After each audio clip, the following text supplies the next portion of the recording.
I'm Hemant Mehta. And this is Jessica Blimke. And you're listening to the podcast for FriendlyAtheist.com. We're here today with Peter Montgomery, who's a senior fellow for People for the American Way, where he also contributes to their brilliant Right Wing Watch blog. Peter, thank you for being with us. Very happy to be here. So, Peter, we hear that you just came from a screening of Rick Santorum's movie, so I want to hear all about it, please. Yes, it's called One Generation Away, and it is a documentary. You can put that in quotes if you like. Just what to say. About just how dire is the threat to Christians in America today, and how dire is the threat to their religious freedom. As if we're one generation away from Christianity going extinct? Is that the idea? Pretty much. I mean, the whole movie ends with a just direct analogy to the church during the time of the rise of Hitler. So that's pretty much, they're pretty much telling Christians in America today that if they don't start fighting now, it's all over. Wait, are they equating themselves to the Jews in the Holocaust? Because that's tasteless at best. I think they're equating themselves more so to people like Dietrich Bonhoeffer, who resisted the rise of Nazism and was killed by the Nazis. So the whole movie, and the movie is called Godwin's Law, you said? That's... yeah. So did they have specific examples of ways Christians are being prosecuted? They tell a number of stories. I mean, this was filmed clearly before Hobby Lobby won at the Supreme Court, because one of the stories is about Hobby Lobby and the Green family being, forced to comply with the contraception mandate. A couple of the stories are sort of the familiar ones around same-sex marriage and business owners being required by states to abide by anti-discrimination laws. So they sort of tell one of the stories about a baker who didn't want to make a cake for a same-sex couple and a florist who didn't want to do flowers for a gay wedding. It is amazing how fighting for Christianity is now down to, we're all fighting about cakes. Or yes. They don't want to. That's what they're hanging this whole argument over. We refuse to bake for you. Well, and there's some other... it's interesting because they actually interview some advocates of church-state separation in order to show just how evil advocates for church-state separation are. So they quote Barry Lynn from Americans United. Who is, by the way, the nicest, calmest guy in the world. Yes, and he's very effective. Did they put devil horns on him in the movie? That would work. But I think I heard a woman behind me whisper that he was a monster. Wow. So the film works, I guess. Well, it's funny.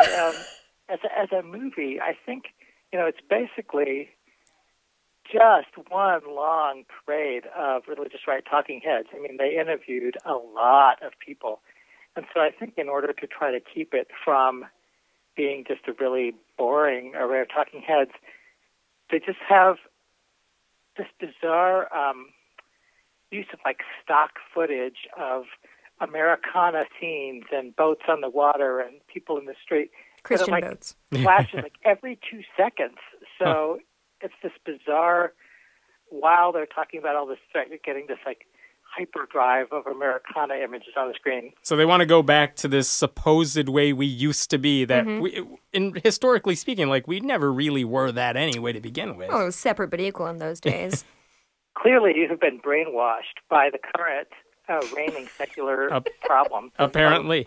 Well, let me ask you a serious question then about this movie. Usually when we hear about quote-unquote Christian movies, things like God's Not Dead or some of those other Christian movies, they're always they're badly made movies. Not even criticizing the message they're trying to send. They're just knockoff. Objectively bad. Yeah, they're objectively bad movies.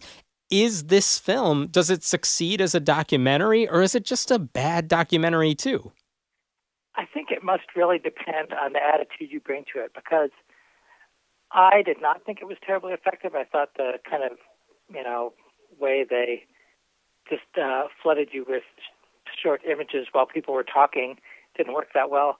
But during the Q&A afterwards, there was a woman who was literally moved to tears because she was so grateful that they had told the stories so well that she finally would have this important tool that she could use in her own work. So, it has its fans.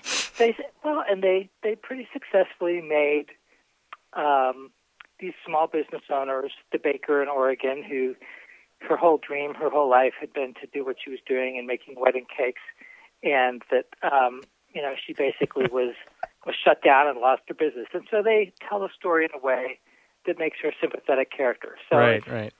Some of it is pretty effective storytelling.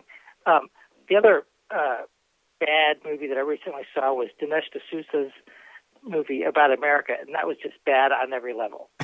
It was badly made. It was the message didn't come across effectively. It's just bad. It's just bad. which describes Dinesh D'Souza pretty well. I mean, his movie, America, Imagine the World Without Her, his basic premise is that people don't love America enough because they've been taught to be ashamed of her, and so he's going to go through and undo all that, miseducation you've got. So he then sort of proceeds to try to explain away the genocide of the Indians, African-American slavery, kind of those things. So it doesn't really work. Really quick, before we move from this topic, Rick Santorum's role in this is what? Well, his new thing, other than thinking about running for president again, is that he works at this Christian movie studio called Echolight Productions. So he's trying to make money in the film biz by making movies for $1 or $2 million that they can market specifically to a Christian market. And so that's kind of, there's a whole conservative evangelical movement in Hollywood now that is kind of trying to make more movies because they think that part of why they're losing these culture war battles is because the liberals in Hollywood have been so effective at using the medium of films and storytelling, and they're trying to do some of it on their own. Now, he also said that this movie, they're not even trying initially to bring it out in theaters. They're just trying to get churches to show it and sell tickets in thousands of mega churches. And I don't know if that's a money-making model for them, but he sort of says it's because they want to let people use the film to draw people back into church and put the church back at the center of culture in America. So we'll see how that goes. So does he have a specific goal? Is it just generally, I want more people in church, or is he looking for numbers or something like? Is he trying to build a voter base? Right. Well, he's trying to make money. This is now part of his business is to try to make money by making and marketing movies to the large audience of conservative evangelicals. There's people like Sarah Palin who've learned how to make a lot of money selling books to that crowd. So I think he wants to do this with movies, and along the way, he certainly hopes to encourage conservative pastors to get more involved in politics. They're going to sell some kind of action kit with the movie that is being done with the American Family Association. Please tell me you mean action figures. No, full-fledged action kits. Here's what you do after you see the movie. That's right. You got to do something. Well, it's interesting. Every religious right conference I go to, pretty much without fail, one of the central messages is the problem is us. The problem is that the church is not standing up enough. The problem in America is that pastors are not preaching aggressively enough, and that's part of the message of the people behind this movie too. Is that there's too many pastors who are timid, who are afraid of the political correctness police, and so they're watching America go to hell because they're not willing to stand up. The culture's not changing. It's the church's fault for not doing enough to stop the culture from changing. That's exactly right. Well, you had me at the problem is us, and then all the other crap you lost me on, I hate to say. Yes, I mean, when I think about the problems in America, the fact that the church is not aggressive enough rarely rises to the top of the list. Yeah. And by the way, how do you score tickets to a movie like this? Oh, yeah, we should do that. How did you get on the guest list? I got invited to that because from the National Organization for Marriage, because I'm on their activist list. I got an invite through them. So we need to get in some lists, Hammond. I want to see that. I'm not sure if it's worth it, because getting on all these lists requires going to a lot of conferences that you might not really enjoy that much. That's true. That's true. So let's switch gears to Right Wing Watch, this website that's a project of the People for the American Way. For people who don't visit Right Wing Watch, you need to. I mean, I do it on a regular basis, but basically you have a team of people who basically monitor what the religious right is saying. They monitor Pat Robertson's 700 Club and Brian Fisher's radio show and all these right-wing people. And the best part is they don't offer necessarily analysis. Right. They say, hey, Pat Robertson said this on his show. Here's the quote. Here's the clip. And boom, there it is. Have at it. And they do this for everything. So I guess a question I have for you is, how do you guys make that work? How do you maintain your sanity? And who drew the short straw and got stuck watching the 700 Club every day? Yeah, I think there's a lot of people over the years who've come through that who, have some sort of PTSD from having to watch Pat Robertson for weeks and weeks and weeks at a time. But, it's like any form of activism. There's some of us who just kind of really have sort of a sick enjoyment of listening to this stuff and pulling out the most relevant, most ridiculous things. And, generally we've found that the most effective thing for a lot of these people is to, just quote them. To quote them, to put their own words out there. And sometimes, Brian Fisher from the American Family Association goes back and forth between thanking us for helping him get his message out, because we get his stuff up on the website before he does, and then complaining about, how we take him out of context. But, the beauty of the technology we have now, so that we can put up the audio and put up the video, and it's a lot harder for people to back away from their words. Yeah, and in fact, it's Right Wing Watch that got a TV show canceled. I think it was by these guys, the Benham brothers. They recently had a show on like HGTV, like a flipping your house and we'll renovate your home. Mm-hmm. Totally random show that, I don't know, I wouldn't watch anyway. Well, but it got canceled because Right Wing Watch was able to show clips of, I think, one of the brothers, maybe the father of these twin brothers, saying such horrible, nasty, anti-gay things, right? Yeah, I mean, we had been more familiar with the father, who's just one of the most out there anti-abortion religious right activists, but it turned out that his two sons have sort of followed in his footsteps, and they've been engaged in sort of strident anti-gay activism. And one of the interesting things, because now, the brothers now they're now folk heroes on the religious right. Right, they became martyrs, freedom of speech and freedom of religion. But they, a few years ago, in Charlotte, North Carolina, they're from North Carolina, had gone to the city council and basically demanded that the city council not provide any permits for the gay groups to have a pride event. So it's pretty hard for me to stomach them portraying, preening as martyrs to freedom when they have a record of trying to squelch other people's freedom. Well, it shouldn't be too surprising that Christians love themselves a martyr. That's kind of what they're all based around. Because, that happened...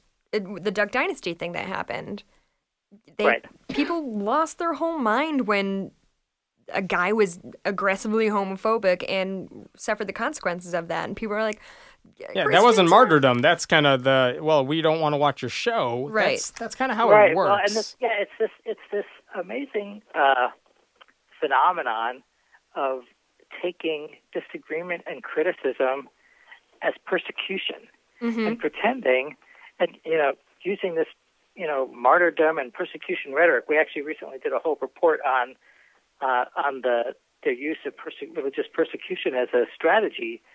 And I actually think they should be ashamed of that, because we see people around the world who really do face horrific persecution because of their religious beliefs or their lack of religious beliefs. And so for these very privileged people who have TV empires and plenty of political influence in the United States to pretend as if they're somehow can wrap themselves in the moral banner of persecution. I really think it's shameful. Yeah, there really are Christian martyrs out there, and Right. it's not these guys. Right. It's the ones, in other countries.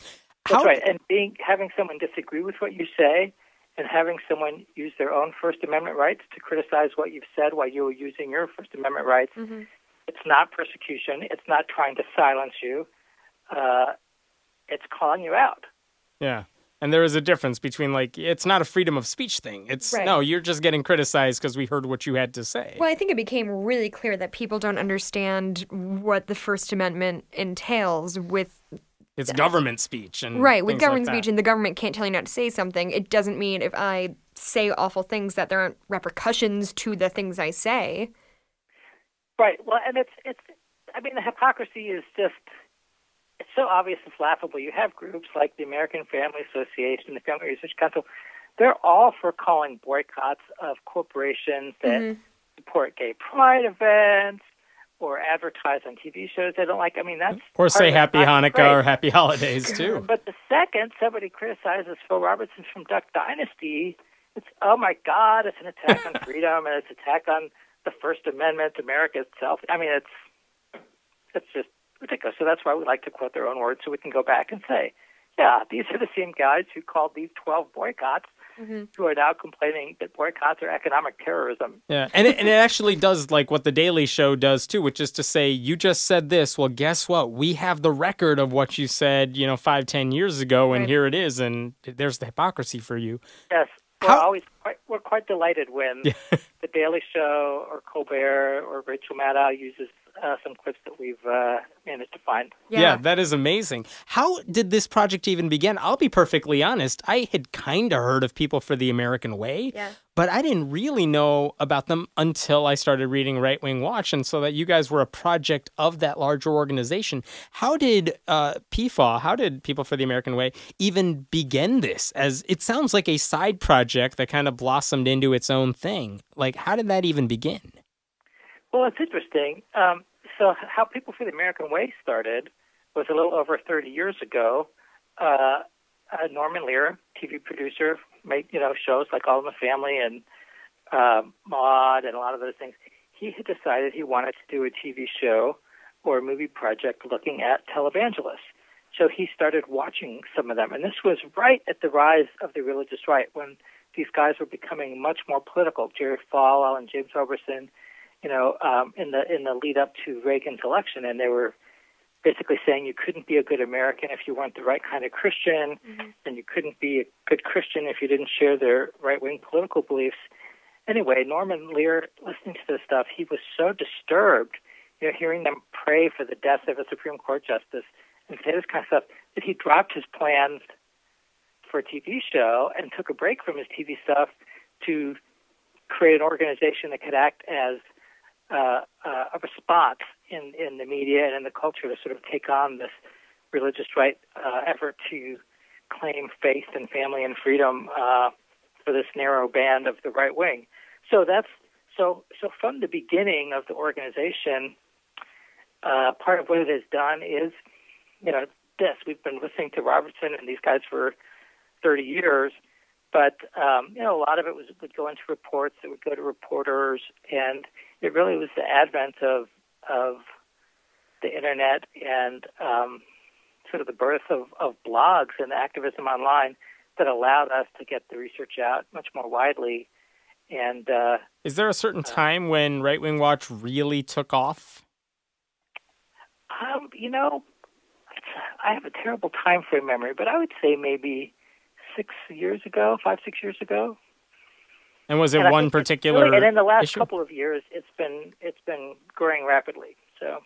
Yeah, I mean, I see it everywhere. I mean, it's just quoted nonstop because no one else gets that raw footage up and fast and available. Nobody else wants to. That's true. No one else wants to watch all that stuff either. We watch so you don't have to, right? Yeah, right. Exactly. And for that, we thank you.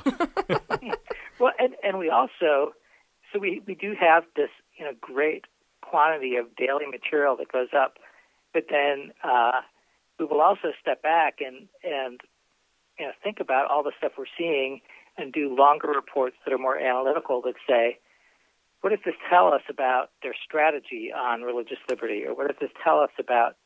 And so then we do some longer reports that we call Right Wing Watch and Focus that are available at the People for the American Way website. That look at, okay, here's their playbook on anti-immigration stuff.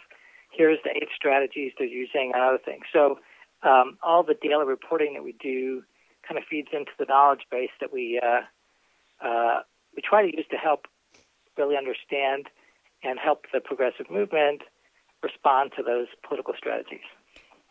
So thinking of religious liberty, I think the three of us can agree that religious liberty means you have to live in a country where other people also get rights and get to pray the way they want to, whereas it seems that right-wing Christians' idea of religious liberty is I get my way and nobody gets their way. Do you think that's being naive? Do you think that they don't understand what it is to be actually repressed? Or do you think it's willful ignorance? Or do you think it's just I want my way and I don't care what I have to do to get it? I think it's a little of all those things, and I think it varies. There are some people in the religious right who really believe that the First Amendment only applies to Christians. Mm-hmm. They think that the Constitution came out of the Bible and was meant for Christians, and the First Amendment does not apply to Muslims or to Mormons or others. So there's that fringe part of the right, and that includes people with big audiences like Brian Fisher. Mm-hmm. And then there are other people, some of the legal groups like the Becket Fund, which was the lawyer in the Hobby Lobby case, who on the sort of the non-establishment front, they do defend the rights of Muslims when their ability to build a mosque is being attacked by local Christians who don't want a mosque in their community. So I would say that it varies across the religious right. Some really do stand on principle that religious freedom is for everybody, and some think it's as you said, the argument they used to say, I want what I want, and if I don't get it, you're repressing me. Sometimes when I write about creationism, I get comments from some people who are like, why are you harping on this one issue? No one's legitimately a creationist. So we're talking about a fringe group of people. And then the polls come out and we're talking like half of Americans accept creationism. And I wonder, sometimes when you guys post Pat Robertson clips or Brian Fisher clips, I feel like you may get comments from people who are saying, no one listens to Pat Robertson. No one takes these guys seriously. Do you have any idea of how many people are actually listening to them? How big their audience is? How many of them take them seriously? Millions of people are listening to them. And we do get those kind of comments. And I am most frustrated when we get those kind of comments from journalists or people who say, oh, Brian Fisher only has an audience because you make a big deal out of him. If you ignored him, everybody would ignore him. And that is so false. I mean, your points about creationism and looking at the polling is true. Just because we ignore Brian Fisher does not mean that he's not going out on 200 radio stations across the country every day. There is a difference between Brian Fisher with an audience like that. Don't ask us why we listen to Brian Fisher. Ask Republican members of Congress and Republican presidential candidates why they go on his show. They clearly think he has an audience worth reaching. Mm-hmm. And that's part of what we want to do is hold those kind of people accountable. We want public officials who give Brian Fisher credibility to be held accountable for the extremism that they're promoting. Yeah, and there's a difference between someone like, I guess, Brian Fisher, who has this sizable audience, and maybe a group like the Westboro Baptist Church, which, I don't even think any Christians are legitimately saying, yeah, those guys are great. They got a point. Yeah, no one's saying that, but they are saying that in conservative circles about these guys that you guys follow. Well, yes, and it's in some parts of the country, it may depend on where people live, too. In some parts of the country, where the religious right is really dominant, this is why we have textbook battles in Texas, where you have David Barton and these other religious right figures acting as the hired experts to the State Board of Education when they're rewriting the social studies curriculum and setting standards for science textbooks. It is not some little group that's just talking to themselves. They have powerful allies in state legislatures and in Congress and if they're lucky, in the White House. You know what? I had to ask you. Sometimes I see you guys not just saying, "Look at this crazy thing this person said," but in the case of like David Barton, David Barton makes some claim.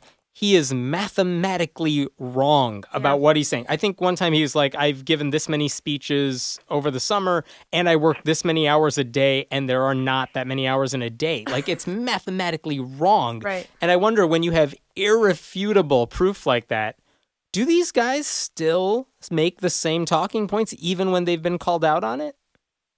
Yes.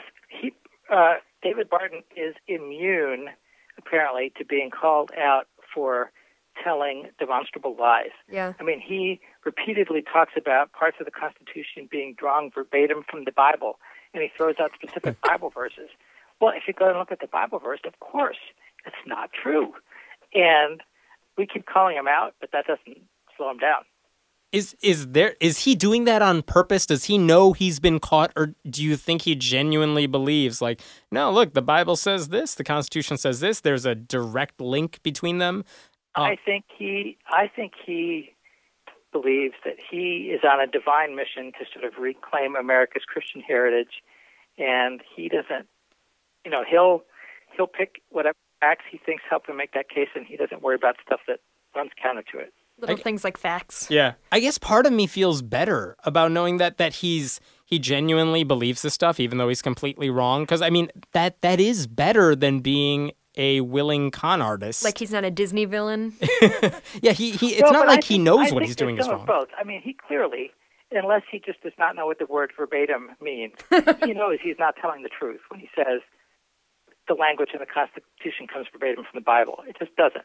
Now, he'll twist and describe it in some way to say, well, the principles of, our separation of powers come out of, the book of Deuteronomy or something. Mm-hmm. But, a number of the claims he's making, I mean, he had his last book withdrawn, taken off the shelves by a Christian publishing house because even a bunch of Christian historians, were calling out all the things that were wrong with it. So it's not as if his facts have been debunked.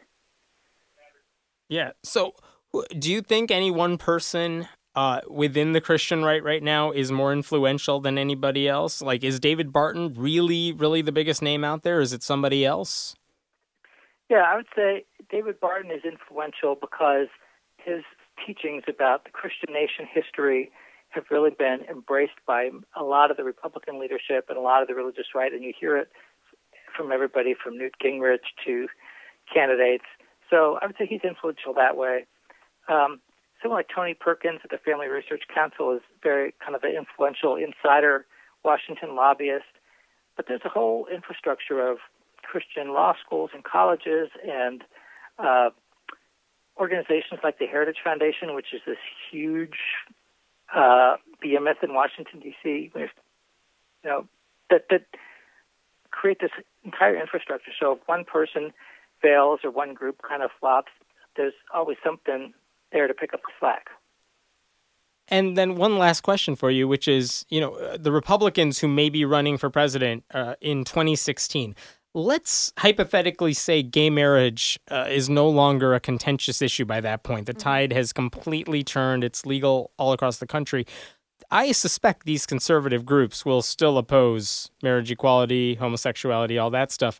I would think that Republican candidates who want to become president will not want to side with them on that issue. It's just a losing issue. Do you think there will still be this tight bond between the religious right and, political conservatives? Well, in 2016, we're going to have a number of religious right candidates running for the Republican nomination. Among the possibilities are Mike Huckabee, Rick Santorum, Ted Cruz. There's plenty of them out there, and that's going to make it hard for anybody to try to slide too far away from the issues that are motivating the religious right.